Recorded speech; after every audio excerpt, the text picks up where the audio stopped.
और हम देख रहे थे disorder studies as related to that circulatory system. We are already talking about that atherosclerosis and then after hypertension. Okay, and in this video lecture we are talking about that arteriosclerosis. It is similar to that atherosclerosis. Okay, in this arteriosclerosis, the disease is the artery become the thick and the lost elasticity due to the storage of the cholesterol and the calcium.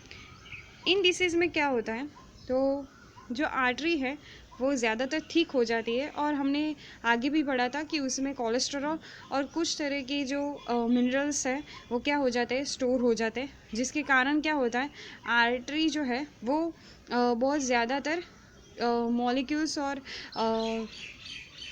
Cholesterol के कारण then after breakout हो जाती है और then after the blood release into that body structure in the body and block the some space of organ. Okay, और किसी भी organ में वो क्या कर सकता है, ब्लॉकेज कर सकता है.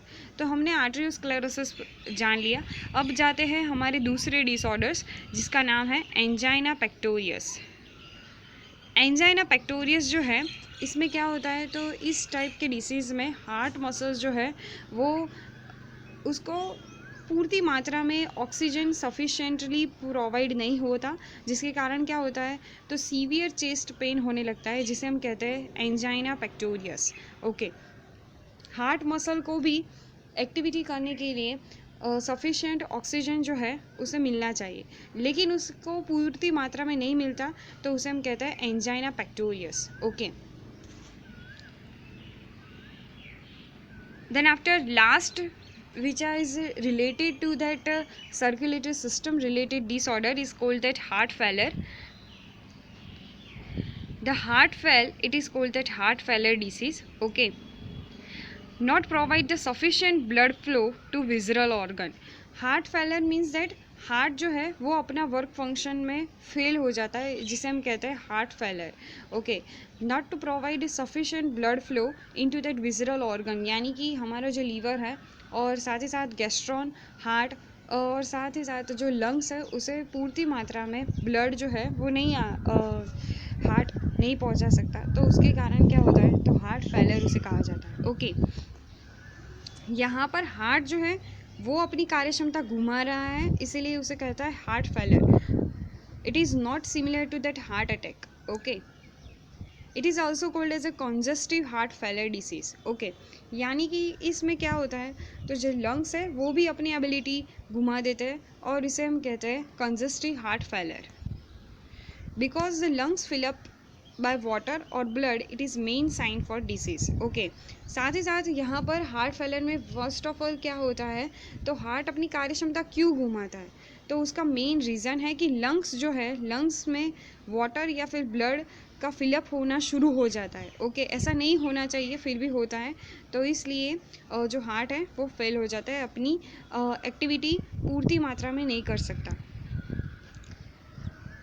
मैंने आगे भी कहा कि हार्ट अटैक और हार्ट फेलर दोनों सेम नहीं है. हार्ट फेलर यानी कि हार्ट जो है वो पूर्ति मात्रा में ऑक्सीजनेटेड ब्लड जो है वो सभी ऑर्गन्स में पहुंचाने के लिए फेल हो जाता है. ओके, ऑक्सीजनेटेड ब्लड पहुंचना बहुत ही ज़रूरी है सभी ऑर्गन्स में, लेकिन वो फेल हो जाता है, इसीलिए हम कहते हैं उसे heart failure.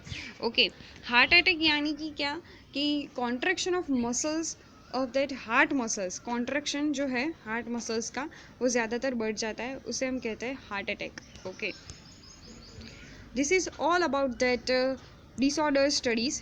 We are talking about that heart failure, then after angina pectoris, arteriosclerosis. अगले वीडियो में हमने डिस्कस किया था एंजियोप्लास्टी और बाईपास सर्जरी, यानी कि जो एथेरोस्क्लेरोसिस का क्या डायग्नोसिस है वो हमने स्टडी किया था. आर्टरी ब्लॉकेज देखा था हमने.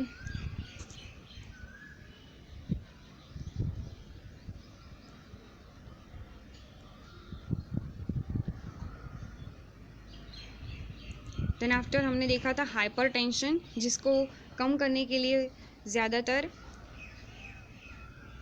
पर्सन को क्या करना चाहिए, तो बढ़ते हुए वजन पर ध्यान देना चाहिए और स्मोकिंग जैसे कोई भी पॉल्यूशन वाले एनवायरनमेंट में नहीं जाना चाहिए। Okay,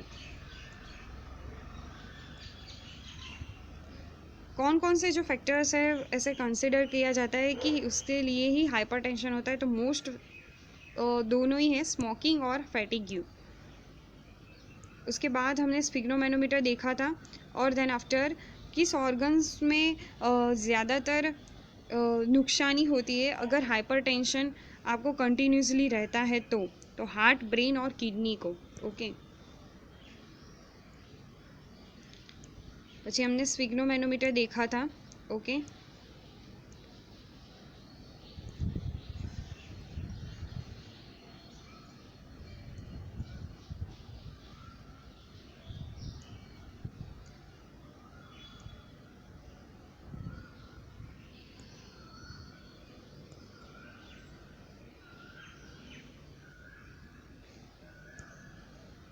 This is all about the heart disease, hypertension, atherosclerosis, arteriosclerosis, angina pectoris and then heart failure.